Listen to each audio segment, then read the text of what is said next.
Yo, yo, yo, yo, yo. Are we live? Are we live? Yes, we are. What's going on, everybody? Farah Hashem checking in from Flick Refinery, and I'm checking in tonight to go live. I wanted to start to talk to the audience about different aspects of editing and of photography in general that I just didn't know. I didn't know the reasons for why I may need to learn Photoshop, or basically I didn't know the reasons to why I should even invest a whole lot of time in learning a whole new piece of software. But there are definitely a few key things that I learned along the ways that I really wish somebody would have told me up front. Yo, you need to learn Photoshop because it'll allow you to do this. And tonight we're going to talk about one of those key things. So with portrait work, right, a lot of us start out or see portraits online that we like, and that inspires a lot of us to start creating and wanting to just get into photography. And I think it's a great place to start.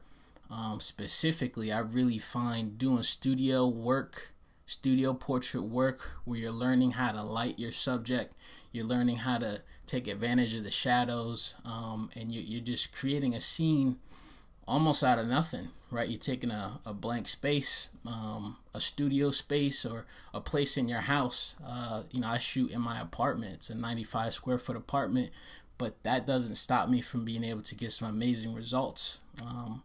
You guys can always check out more of my personal work on my Instagram if you're not already following. Please do. I'll link it in the description.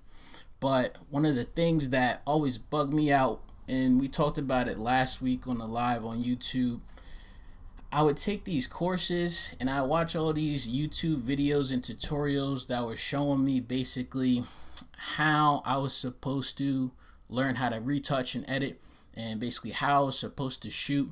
And it presented a problem, because I'd always pull up to these courses and I'd say, yo, you guys got a whole studio, you got a bunch of these fancy lights, you got all these different backdrops and things. So one of the things that I really started to learn was how I could create similar results just from the house.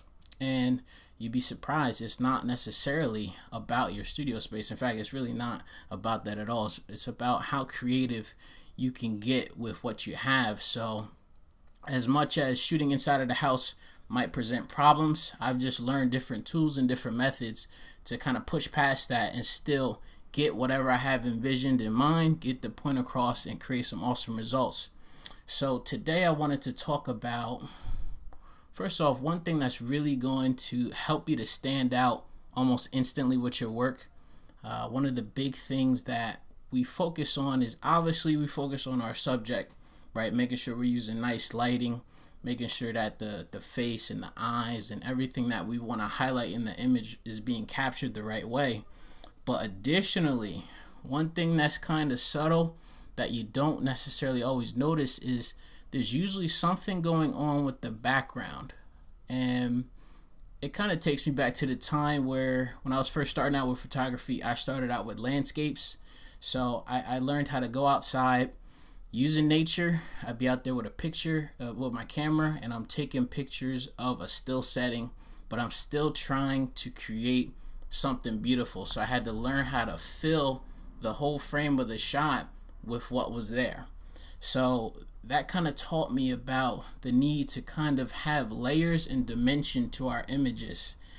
So even with my portraits, and if you start to take a closer look to let's say your favorite photographers or some higher end type of work, you'll notice that not only are we making sure that we do a great job of lighting our subject, but we make sure that there's something interesting going on with the background. And it can be whatever you want it to be. It can be the fact that it's just completely blurred out, or it can be the fact that there's a little spot of light. But also, one thing that I really try to practice is texture. So adding a different texture behind my subject. A lot of times we're working with models that have smooth, beautiful skin. They might be wearing something kind of glamorous or cool.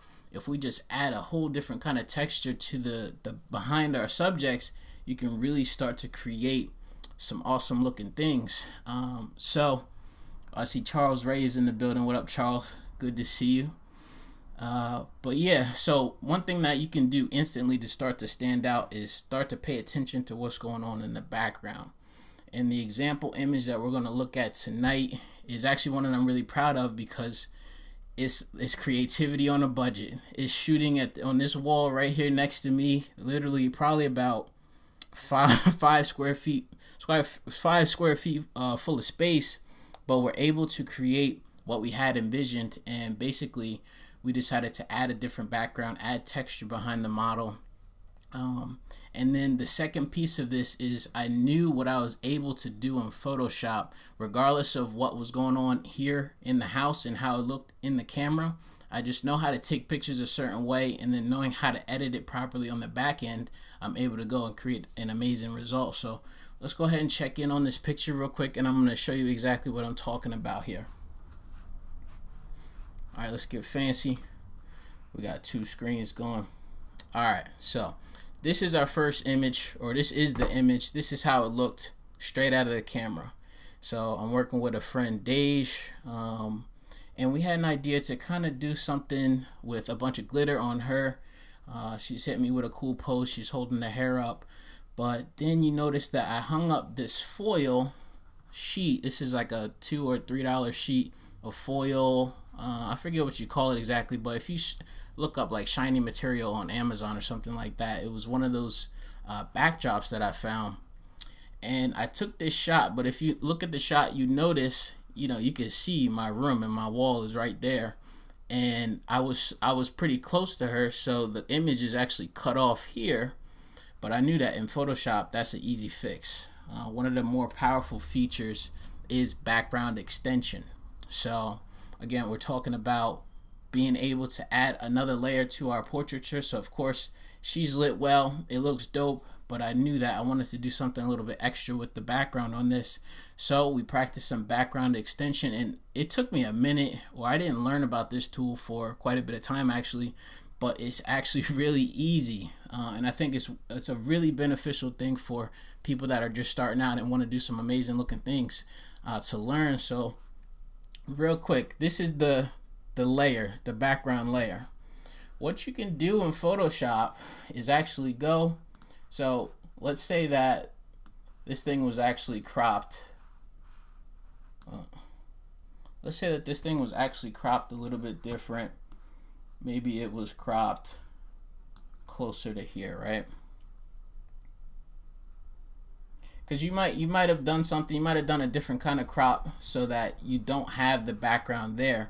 But what you're able to do in Photoshop is say, I don't really care about that so much. I'm going to extend it to where I want it to be. So I want Dej to be somewhat in the middle.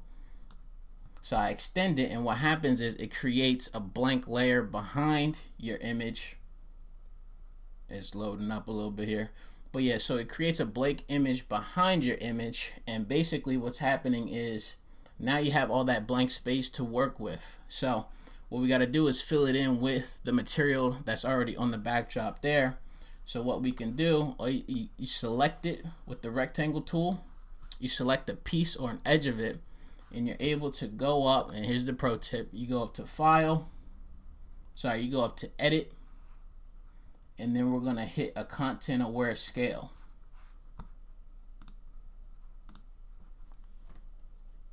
One second. Edit, and you hit a content aware scale.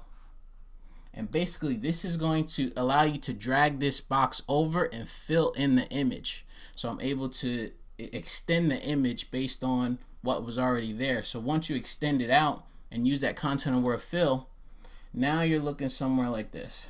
So now you can see I'm able to drag that out, and I'm able to start to have more material to work with. And now my model and my shot is composed better. And then basically you can do different things if you wanted to. I know for this, I wanted to kind of blend it in a little bit better. So I went ahead and I added a couple of elements of just some background blur. And I added some elements of just like lights, or just like things that will make it seem as though that it's one smooth image and it's not like an image that's been stretched out. So I went on here, and you see I added these elements here.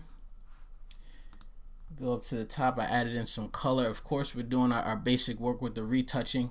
We're doing that work with color grading and all those things, but I just wanted you to pay attention to what can happen when we also have this available to work on the backgrounds as well. So this is one of the tools that I use quite often, actually.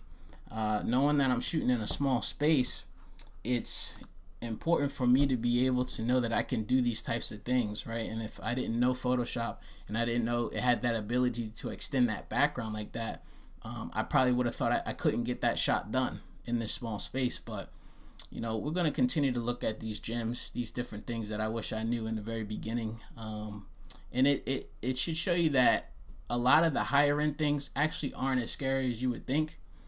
It just takes a little bit of practice. It takes, first of all, being able to see it, right? I wish sometimes we aren't able to see exactly what's going on. We're kind of just being taught a specific way to use Photoshop. But there's a lot of hidden nuggets and hidden jewels.